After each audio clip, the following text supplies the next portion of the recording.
లేదు. ఇప్పుడు మాకు హ్యాపీ. ఇప్పుడు వస్తున్న కలెక్షన్స్ కానీ ఇప్పుడు వెళ్తున్న దానికి కూడా మాకు హ్యాపీ. ఇంకా మేము దానికన్నా కూడా ఎక్కువ ఆలోచించదలుచుకోలేదు. Okay, whatever they do, అదేంటంటే కెరియర్స్ ఎఫెక్ట్. ఇప్పుడు డైరెక్టర్ గారికి కానీ వీళ్ళందరికీ కూడా కొన్ని కెరియర్స్ ఎఫెక్ట్ అవుతాయి. That's okay. బట్ నా రిక్వెస్ట్ ఒకటే ఏంటంటే, చాలామంది సీనియర్ జర్నలిస్టులు ఉన్నారు, చాలామంది ఉన్నారు. ఇప్పుడు సోషల్ మీడియా అనేది మీకు తెలిసి ఎలాగ వెళ్తుంది ఏంటి, అది అంతా ఒక ఆర్గనైజ్డ్ ఇది కింద తయారైంది, ఇదంతా కూడా మీకు అందరికీ తెలుసు.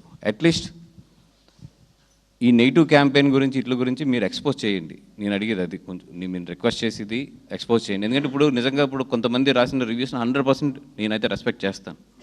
ఎందుకంటే that is there personal perspective. ఒక్కొక్కరికి ఒకటి ఉంటుంది, దాని నుంచి వాళ్ళు రాస్తారు. బట్ ఏంటంటే కొన్ని సోషల్ మీడియాలో చిన్న చిన్న అవి సైట్స్ కూడా, పెద్ద సైట్స్ ఉండవు, బట్ బూతులు తిడతా రాస్తారు వాళ్ళు.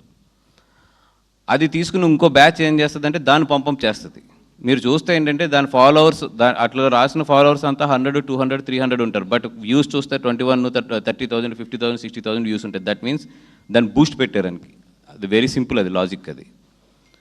సో ఇట్లాంటివన్నీ కూడా చూసాము, ఇవన్నీ తెలుసు టెక్నికల్గా. కాకపోతే ఏంటంటే నవ్వుకుంటూ వెళ్ళిపోతూ ఉంటాం అంతే.